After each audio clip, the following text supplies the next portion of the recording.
কে তুমি মা বলো না মা। নমস্কার, আপনাদের সকলকে স্বাগত জানাই আমাদের অনুষ্ঠানে। আমি সুমিত্র ব্যানার্জি, আপনাদের বন্ধু, আপনাদের সঙ্গে রয়েছি। আপনারা জানেন যে এমন একটা সময় না, গত 2 বছর ধরে আমরা কাটিয়েছি। অসংখ্য মানুষ আতঙ্কগ্রস্ত হয়ে গেছেন সারা পৃথিবী জুড়ে, এটা শুধু আমাদের এখানে নয়। আর এখন পরিসংখ্যান বলছে যে যতটা আমাদের শারীরিক ক্ষতি হয়েছিল সেই সময়, অর্থাৎ সেই ব্ল্যাক 2 বছর, তার চেয়ে এখন নাকি অনেক অনেক বেশি ক্ষতি হচ্ছে মানসিক স্বাস্থ্য। এই কথাটা বলা হচ্ছে এখন। এই মানসিক স্বাস্থ্যের ক্ষতি সারা পৃথিবী জুড়ে অভূতপূর্ব। অনেক মানুষ ম্যানিয়াক হয়ে গেছেন, অনেক মানুষ তাদের স্বাভাবিক যে ভারসাম্য সেটা হারিয়ে ফেলেছেন। আমরাও যারা হয়তো কথা বলছি, অনেক জিনিস আতঙ্ক এখন করতে পারি না। আগে যেটা সাহসের সঙ্গে করতে পারতাম এখন ভাবি। তার কারণ মানসিক স্বাস্থ্য। এই মানসিক স্বাস্থ্যটা নিয়েই এখন সারা পৃথিবী অত্যন্ত ভাবিত। আজকের এই অনুষ্ঠানে আপনারা জানেন, এই অনুষ্ঠান থেকে ক্রমাগত যিনি আসেন, তার অসংখ্য কাজের মাঝেও আমাদের সঙ্গে সময় দিয়ে তিনি কিন্তু বলেন যে মানসিক শান্তিটা খুব জরুরি। জরুরি তো। আমরা এখন শান্তির খোঁজে অনেকে অনেক লাখ লাখ কোটি কোটি টাকা ইনকাম করে ছেড়ে দিয়ে শুধু শান্তির খোঁজে বেরিয়ে পড়েছে সারা পৃথিবী জুড়ে। কিন্তু চাইলেই তো আর শান্তি পাওয়া যায় না। শান্তি কোথায় খুঁজে পাওয়া যাবে, এটাই আমাদের সারা জীবনের সবচেয়ে বড় সাধনা। যিনি এই অনুষ্ঠানে আসেন, তার কাছে এসে কিন্তু অসংখ্য মানুষ, অসংখ্য, সারা পৃথিবী জুড়ে তার অসংখ্য, তার ভক্ত, তার শিষ্য, তার যারা যারা তাকে গুণীজন মানেন, এমন অসংখ্য মানুষ তার কাছে শুধু ছুটে আসেন একটি কারণে।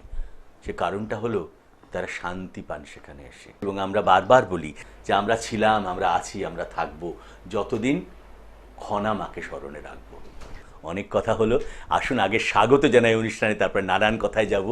প্রণাম। হ্যাঁ গো, অনেক অনেক আশীর্বাদ রইল সকলের জন্য, তোমার জন্য অনেক ভালোবাসা রইল। আর সকলকে সঙ্গে নিয়ে আমার এখানে চলে আসা উদ্দেশ্য একটাই, জেনে রেখো সবাই, আমরা সকলে মিলে ভালো থাকতে চাই সর্বদাই। সর্বদাই সকলে মিলে ভালো থাকতে চাই। ভালো থাকাটা যে অতি প্রয়োজন। আর সেই ভালো থাকার জায়গাটা যদি কোনো রকম আমাদের অস্বস্তিকর পরিবেশ এসে যায়, যদি কোনো রকম আমাদের সমস্যা এসে যায়, তখন আমরা সকলেই খুব চিন্তায় পড়ি। দিশাহারা হয়ে গিয়ে মানুষ তখন চিন্তা করে কি জানি কি হবে, কি জানি কি হবে, কবে যে কিছু মঙ্গল হবে, কবে যে কিছু ভালো হবে। কিন্তু আমি কে জানো? আমি তো আর কেউ না, আমি তোমাদের মা। মা যখন চলে এসেছে আর তোমাদেরকে যখন ভালোবেসেছে, তখন মায়ের প্রাণের কথা হলো, বলো না কাতর স্বরে, বৃথা জন্ম এ সংসারে। জীবনে সমস্যা হতেই পারে, ভয় কি? আমি তো আছি তোমাদের সকলের তরে, আমি আছি তোমাদের সকলের তরে। আর ঠিক এই মুহূর্তে আমি এসে গেছি তোমাদের সকলের ঘরে, তোমাদেরকে ভালোবাসা দেবার তরে। ভালোবাসা খুব প্রয়োজন, খুব প্রয়োজন, ভীষণ প্রয়োজন। স্বার্থ ছাড়া ভালোবাসা দুর্লভ জিনিস, হিরে সোনার চেয়েও অনেক দামি। এই প্রেম, এই ভালোবাসা, যে প্রেম ত্যাগের পরে আসন রচনা করে, জীবনে যা ধ্রুব ও অচঞ্চল, জাগে যদি সেই প্রীতি, মাটির মানুষে ঘিরি, তারে ফিরায়ও না, জীবন দেবতা যাবে ফিরি, না গো না, তাকে ফেরাবে না। মাটির মানুষে ঘিরি সেই প্রেম আসতেই পারে, থাকতেই পারে। আমরা সবাই প্রেমমত্ত হয়ে থাকতে পারি। ঠাকুর রামকৃষ্ণ তো সেই কথাই বলেছেন, সারদা মা তো আমাদের সেই পথই দেখাচ্ছেন, আমরা সেই পথ ধরেই তো চলছি। এবং আমরা যে সকল গুরু এবং পরম গুরু, পরম্পরায় গুরু, যে সমস্ত গুরুদের আশীর্বাদ নিয়ে চলছি, তাদেরও মুখের বাণী একটি কথা, প্রেম দাও, ভালোবাসা দাও, সকলকে ভালোবাসা দাও, সকলকে ভালোবাসা দাও। সেই ভালোবাসা সকলেরই পাওয়ার আশা, কিন্তু সেই ভালোবাসা যেখানে পায় মানুষ কিন্তু সেখানেই ছুটে ছুটে যায়। আজকের দিনে ভালোবাসা পাওয়াটা খুব কষ্টকর, কারণ ভালোবাসার একটা বড্ড বেশি বিনিময় বিনিময় বিনিময় হতে থাকে। সেই বিনিময়কে বিনয় করে তবে ভালোবাসার হাত ধরে চলতে হবে। তো সেই জায়গায় চলতে গেলে আমাদেরকে মনের জোর বাড়াতে হবে। মনের জোরটা ভীষণভাবে দরকার। সত্যি কথা, এতক্ষণ ধরে তোমরা শুনলে চারিদিকে যা যা দেখছি, আপনজনদের হারাচ্ছি, প্রিয়জনরা সরে যাচ্ছে, চলে যাচ্ছে, বড় কষ্ট, বড় বেদনা, সে কথা বলতেই যেন এখনো ভয় লাগে। তাই সেই জায়গা থেকে পার হয়ে আমরা একটা জায়গায় একটুখানি এসেছি, একটুখানি স্বস্তির নিঃশ্বাস ফেলছি, কিন্তু তথাপি আমাদের কি হচ্ছে জানো, মনোকষ্টটা রয়েই গেছে, হতাশাটা রয়েই গেছে, আর অস্বস্তি একটা মনের মধ্যে, শরীরের মধ্যে অস্বস্তি, অসুস্থতা। প্রতিটি মানুষই যেন কিছু না কিছু রোগগ্রস্ত হয়ে গেছে। এই রোগগ্রস্ত হয়ে যাওয়াটা বড় কষ্টের বিষয়, কিন্তু সেটাকে মন থেকে সারাতে পারছে না। কিছু রোগ আছে সত্যিকারের রোগ, যেটি ডাক্তার দেখানো হয়, যেটি ব্লাড টেস্ট করতে হয়, যেটি ট্রিটমেন্ট করতে হয়, ভালো করে সারাতে হয়। আর কিছু রোগ আছে যেটা মানসিক রোগ, যেটা মনের একটা বিকার, মানসিক একটা কষ্ট। সেই কষ্টটাকে সারানোর জন্য যেমন ভালো ভালো কিছু পুস্তক পড়ার দরকার, যেমন নিত্য গীতা পাঠ শোনার দরকার। আমি বলছি, আমি আর কেউ না, আমি তোমাদের মা। মনের শান্তি পাওয়ার জন্য সব থেকে বেশি বড় পুস্তক হচ্ছে গীতা। গীতার চেয়ে বড় পুস্তক আর কিছু হয় না। কেউ পড়বে, কেউ শুনবে, কেউ পাঠ করবে, কেউ শুনবে।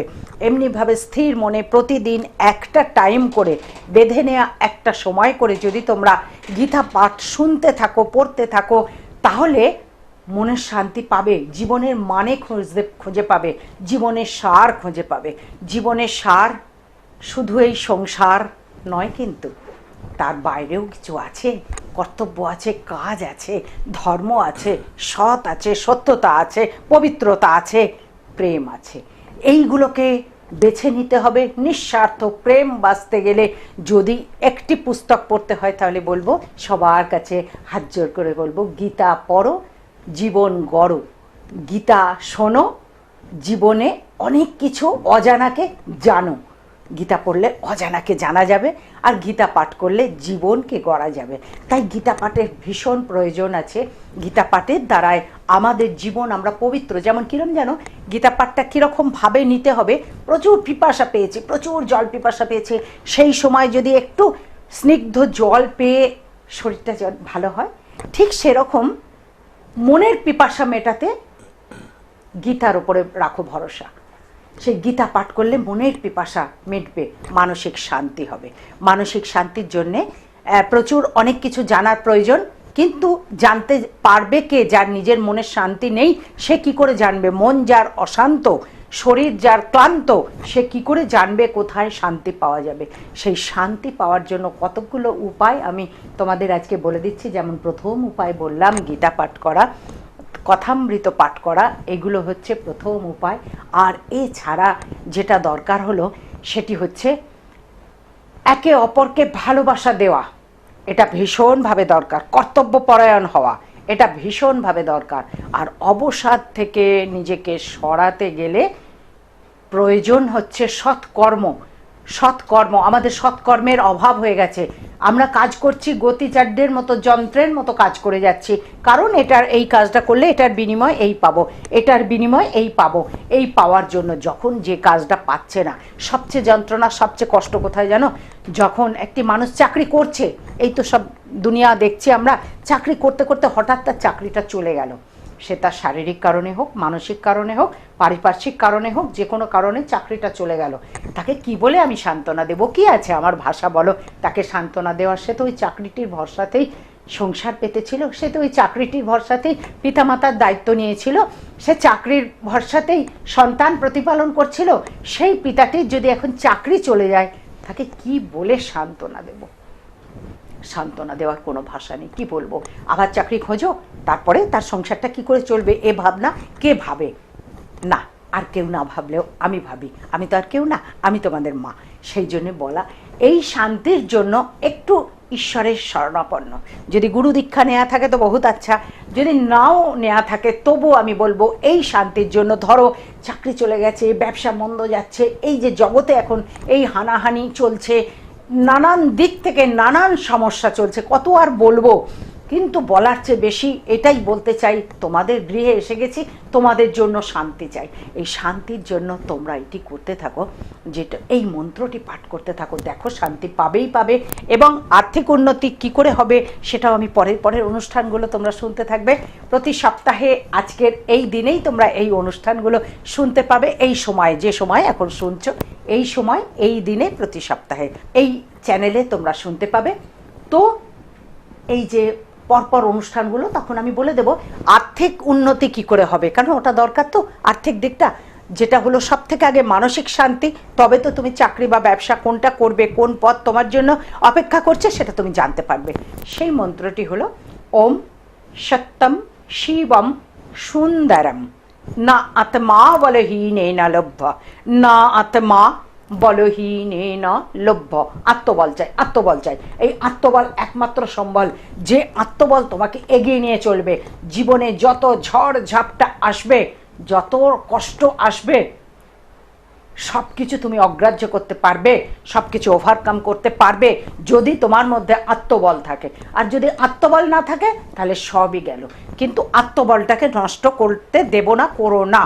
আত্মবল নিয়ে রাখো। চাকরি গেলেও তোমার জন্য অপেক্ষা করছে ব্যবসা, তোমার জন্য অপেক্ষা করছে অন্যান্য পথ। শুধু সেই পথটা দেখার জন্য এতক্ষণ আমি কথা বললাম। আমি জ্যোতিষের কথা বলতে চাই না, কারণ আমার মনে হয় আমার চেয়েও অনেক বড় বড় মাপের জ্যোতিষী আছেন যারা সুন্দরভাবে তোমাদেরকে অনেক ভালো ভালো পথ দেখাবার পথ বলে দিচ্ছে। কিন্তু আমি তো বারবারই বলছি আমি আর কেউ না, আমি তোমাদের মা হয়ে থাকতে চাই। তাই মা তো চাইবে সন্তান, সে পুত্র সন্তানই হোক কন্যা সন্তানই হোক, তার সন্তান যেন ভালো থাকে। আমার সন্তান যেন থাকে দুধে ভাতে, তো সন্তান যেন ভালো থাকে সেই হিসেবে বলা যে এই কারণে এই সময় হলে তখন একবার ছকটার দিকে তাকানো, তখন একবার হাতটা দেখানো, এটা দরকার হবে। ছক কি বলছে, কেন চাকরি চলে গেল, আবার চাকরি হবে কি না, আর নাকি কোনো ব্যবসা করতে হবে, ব্যবসা করলেই হলো না, কোন ব্যবসা করতে হবে। সঞ্চিত অর্থকে প্রয়োগ করে তোমায় ব্যবসায় নামতে হচ্ছে। সেই ব্যবসাটা যে কোনো একটা ব্যবসা খামখেয়ালিতে মুডেতে একটা ব্যবসা করলেই হলো না, কিন্তু সেই ব্যবসার জায়গাটাকে ঠিক মতো জেনে নিয়ে, অর্থাৎ আমরা যখন পথ হারিয়ে যাই, এখন তো আমাদের গুগল অনেক পথ দেখিয়ে দিচ্ছে, কিন্তু আমরা কি করি, কোনো পথিককে জিজ্ঞাসা করি, হ্যাঁ গো অমুক জায়গায় যাবো, কোথা দিয়ে যাবো গো, তো সেই পথিকের থেকে আমরা জেনে নিই, পথ দেখে নিই, বুঝে নিই। ঠিক সেরকম এই দিশেহারা সময়টার জন্য একটু জেনে নিতে হবে। কি জেনে নিতে হবে, ভালো জ্যোতিষের কাছে গিয়ে জানতে হবে ছকটা কি বলছে, কোন পথে চলা যাবে, ব্যবসা করলে ভালো হবে নাকি চাকরি করলে ভালো হবে, আবার চাকরি খুঁজবো নাকি ব্যবসা করব, আর যদি ব্যবসা করি কোন ব্যবসা আমার জন্য সুটেবল হবে, আমার জন্য ভালো হবে কোন ব্যবসাটা, সেটা না ছকটা না দেখলে, হাতটা না দেখলে ঠিক মতো বলে দেয়া যায় না। আমরা এতক্ষণ মুগ্ধ হয়ে শুনি, জানেন তো, আপনাদের মতন আমিও মুগ্ধ হয়ে শুনি খনামার পাশে যখন থাকি। তার কারণ অসংখ্য অজানা জিনিস, সেই জিনিসগুলোকে একত্রিত করে আমাদের জীবন কি করে ভালো থাকবে সেইটা কিন্তু খনামা। সর্বধর্ম চেতনার পথ প্রদর্শক পরমাত্মার সাধিকা খনামা। খনামা বলেন, পড়িনু শাস্ত্র, পড়িনু বেদ, পড়িনু গীতা, বাইবেল, কোরআন, নাহিকো প্রভেদ। খনামায়ের আপনারা জানেন একটি বইও রয়েছে, আমি পরেও আপনাদের একবার দেখাবো, জীবনচক্রে জ্যোতিষ, তার প্রভাব ও তার প্রতিকার। এটা সব জায়গায় পাওয়া যায়, যদি না হয় আমাদের হেল্পলাইনে দেখুন স্ক্রলে যাচ্ছে, সেখানে ফোন করলেও আপনি বইটা পেতে পাবেন। আপনার জীবনের শান্তির অন্যতম অংশ এই বইটা কিন্তু হতে পারে। জলে স্থলে নির্বিকল্প চিত্তে মানব কল্যাণের জন্য যিনি তপস্যারত, তিনি হলেন আমাদের খনামা। এবং খনামা আপনারা জানেন মানুষ কল্যাণের জন্য জলে ভেসেও সাধনা করেন। তার কারণ তিনি শুধুমাত্র যে সাধিকা তা তো নন, শুধুমাত্র যে জ্যোতিষ জগতের একজন আমরা কি বলবো উচ্চ মার্গে বিচরণকারী একজন তপস্বী তা তো নন। তিনি একটা আশ্রম আছে, সে আশ্রমে অসংখ্য ভালো কাজ হয়, বহু অগণিত মানুষ যারা পিছিয়ে পড়া মানুষ, যারা সেরকমভাবে প্রিভিলেজ নয়, তাদের জন্য সে আশ্রম কাজ করে এবং অসংখ্য মানুষ তার কাছে যান শুধু মানসিক শান্তি পেতে। সে আশ্রমটি হল শ্রীরামকৃষ্ণ সারদা মা দিগদর্শন আশ্রম। আপনাদেরও বলবো সে আশ্রমে কোনোদিন পারলে আসুন। অপূর্বতার পরিবেশ, পুজোর সময়গুলো যদি জানতো আপনি একদম মেতে যাবেন আর কি। এমন একজন মানুষ যিনি বলেন, যার নেই কোষ্ঠী হাতি তার যষ্টি। আমি একটুখানি বলে দিই আপনাদেরকে, মাকে আমরা পেতে পারি যে বুধবার দিন আমাদের সঙ্গে দেখা হবে বারাসাত যশোর রোড হাটখোলা মোড় পুরনো শিব মন্দিরের কাছে বিবেকানন্দ অ্যাপার্টমেন্টের 3 তলায়, বুধবার। প্রতি শুক্রবার দিন Bonhooghly petrol pump stoppage handicap হসপিটালের সামনে 28 নম্বর ঋষি অরবিন্দ সরণি, এবং প্রতি শনিবার দিন ঢাকুরিয়ায় 5 নম্বর কালীবাড়ি লেন, ঢাকুরিয়া কালীবাড়ির একদম কাছে এখানে দেখা হবে।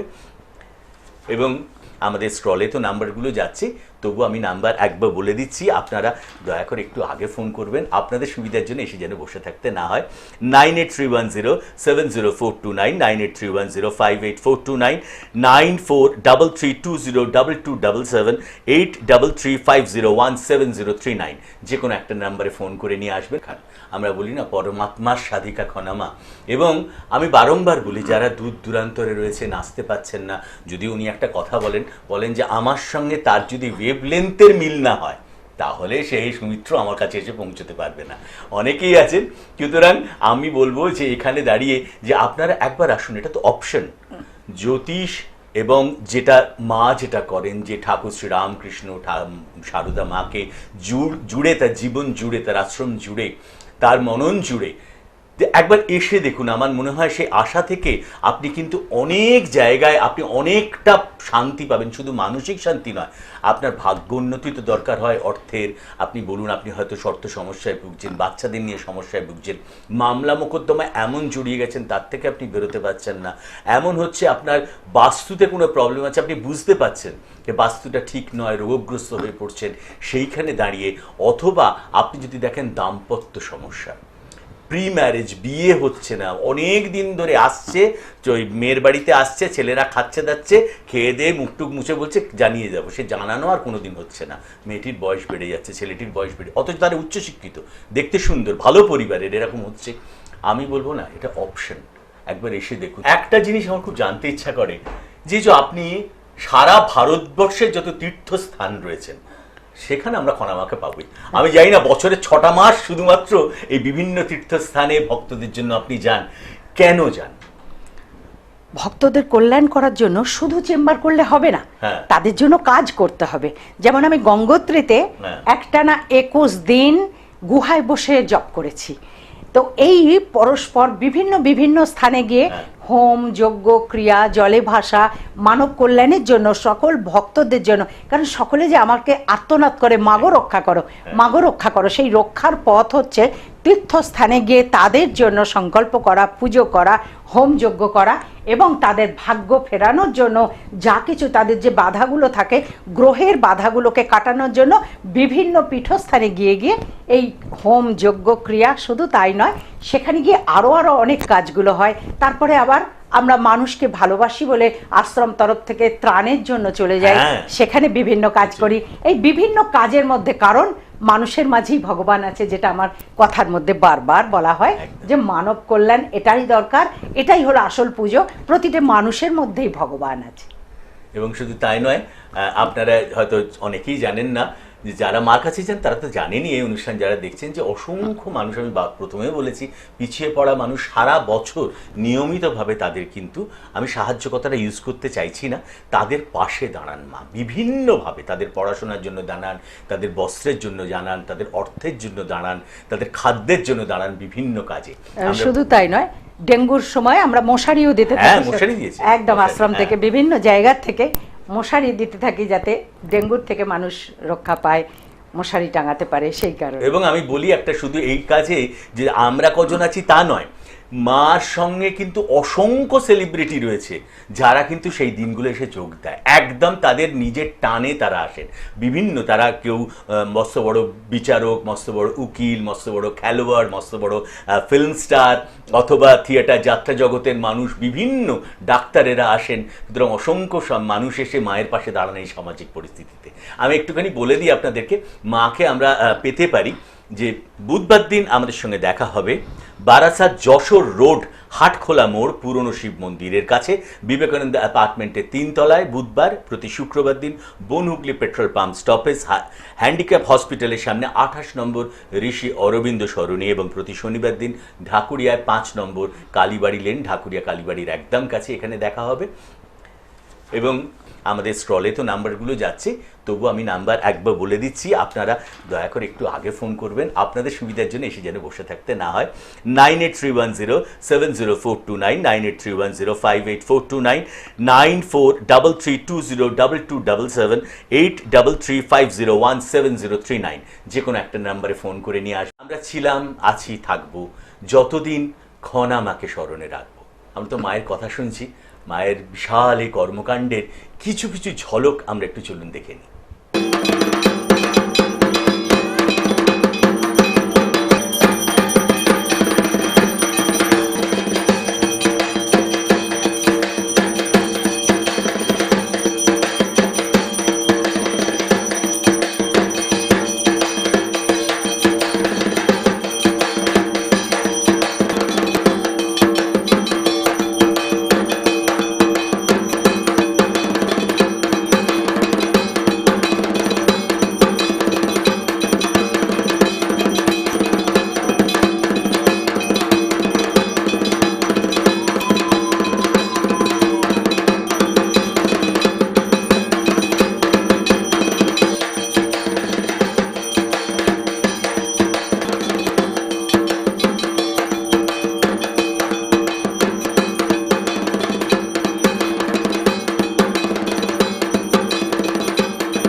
এই আকাশে আমার মুক্তি আলোয় আলো। তোমরা প্রণাম করে মাসিক প্রকৃতি আর ঈশ্বরের আরাধনায় মগ্ন হবে। এমন একজন মানুষ, তাকে আমরা বলি বাংলা তথা জগৎ জ্যোতিষ জননী পরমাত্মা সাধিকা খনামা। খনামা বলেন, পড়িনু শাস্ত্র, পড়িনু বেদ, পড়িনু গীতা, বাইবেল, কোরআন, নাহিকো প্রভেদ। তো এখনকার কথা হচ্ছে যে ব্যবসা কোনটা করবে আর চাকরি কোনটা করবে, এইগুলো জানার দরকার। আর একটা দরকার, সেটা হলো বাড়ির ছেলেমেয়েরা, একদম অল্প বয়সী ছেলেমেয়েরা পাশ করে বসে আছে, চাকরি পাচ্ছে না। চাকরি পাবো অনেক চেষ্টা করছে, কিন্তু চাকরি পাচ্ছে না। নানান দিক থেকে, প্রেমিক প্রেমিকার দিক থেকে তারা ঝাপটা পাচ্ছে, নানান দিক থেকে ঝাপটা পাচ্ছে। আর ঝাপটা পাচ্ছে বাড়ির মানুষের কাছে, যে পিতা মাতা বা আত্মীয় স্বজন বলছে তুই কিছু করতে পারছিস না, তোর দ্বারা কিছু হবে না। না গো না, এই ভুল করো না কোনোভাবে। আমি তোমাদেরকে বলছি, তোমরা এই ভুল করো না। এমনি করে তাদেরকে বলবে না। ছোট ছোট বান্তপন্তু ছেলে মেয়ে যারা পড়াশোনা করছে না, পড়ায় মন বসাতে পারছে না, তাদের জন্য বিবিধ উপায় আছে। উপায় দিয়ে সেইভাবে তাদেরকে গার্ড দেবার আছে, কিন্তু তাদেরকে ভুল পথে পরিচালনা করার তোমার আমার কারুর আমাদের অধিকার নেই। আমরা সেটা করব না। মাথার ওপর দেবতা আছেন, এটা ভাবতে হবে। তার কারণ হচ্ছে, তাদেরকে যদি বলা হয় এই তোর দ্বারা পড়াশোনা হবে না, তুই ভালো পাস করতে পারবি না, ভালো রেজাল্ট করতে পারবি না, এই নেগেটিভ কথাগুলো শুনলেই কিন্তু মানুষ আরও বেশি ডাউনে চলে যায়। তাই মানসিক শান্তি ফেরানোর জন্য তোমার জন্য আমি আছি, আর বাড়ির ছোট ছোট ছেলে মেয়েদের জন্য তুমি আছো। সব সময় তাদেরকে উৎসাহ দিতে হবে, কোনো রকম নেগেটিভ কথা তাদের সামনে বলা চলবে না, বলবে না।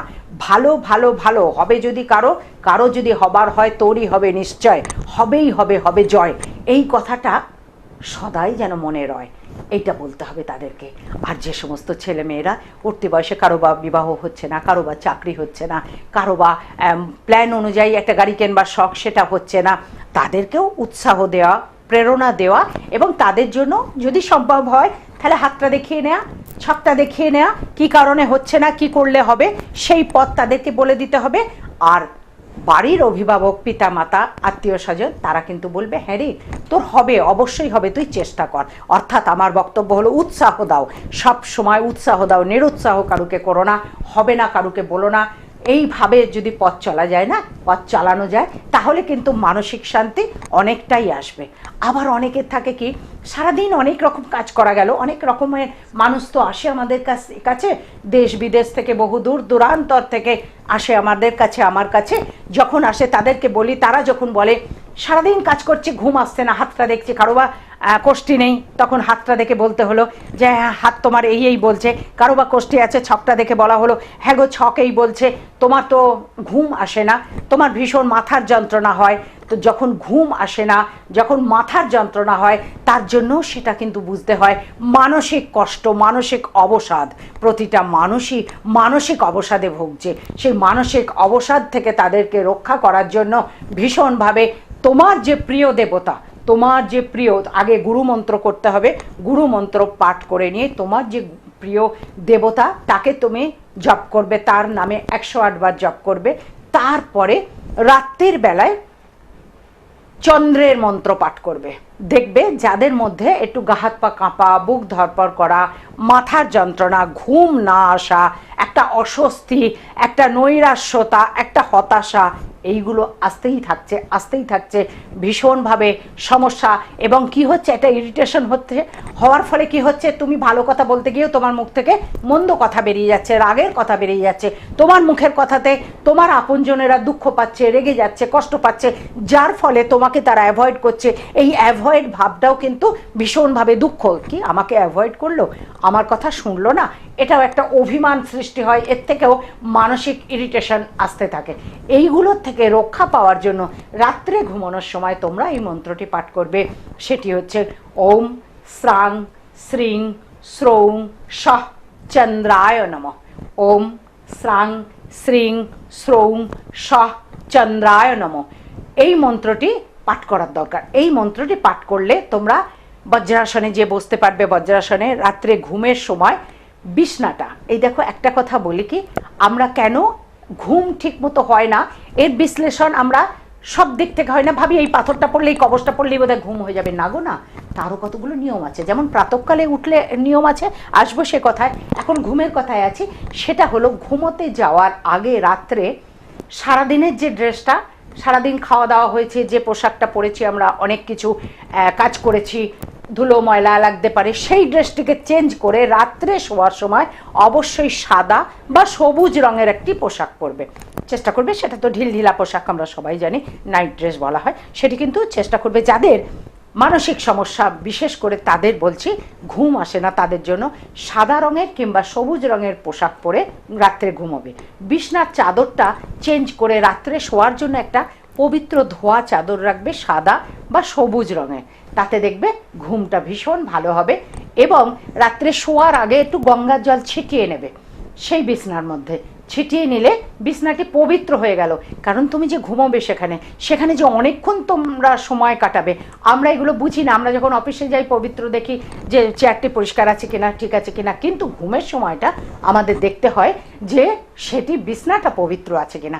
সেই পবিত্র বিছনাতে আমরা যদি ঘুমোই এবং সেখানে গিয়ে যদি এই মন্ত্রটি পাঠ করতে পারি, তাহলে কিন্তু ঘুম আসবে, মানসিক শান্তি হবে, অবসাদ কেটে যাবে এবং মাথার যন্ত্রণা, মনোকষ্ট, এগুলোর থেকেও তোমরা রক্ষা পাবে। আমরা অনুষ্ঠান শেষ করব মায়ের কথা দিয়ে। বেশ, মনের কথা বলে যেতেই হবে আমায় এখন চলে, সময় এ কথাই দিচ্ছে বলে আমি কথা দিলাম, আবার আসবো চলে ঠিক সময় হলে। কারণ তোমাদের ভালোবাসি বলে, বহু আশা নিয়ে আমি এলাম এই পৃথিবীতে। মানুষের মাঝে ভগবান আছে সেটি খুঁজে নিতে। তোমাদের সকলের চৈতন্য হোক, তোমাদের সকলের মঙ্গল হোক, মঙ্গলময় ঈশ্বর সদাই তোমাদের ভালোবাসুন। তোমরা সকলে অনেক ভালো থাকো, অনেক ভালো থাকো, অনেক ভালো থাকো। নমস্কার। কে তুমি মা বলো না।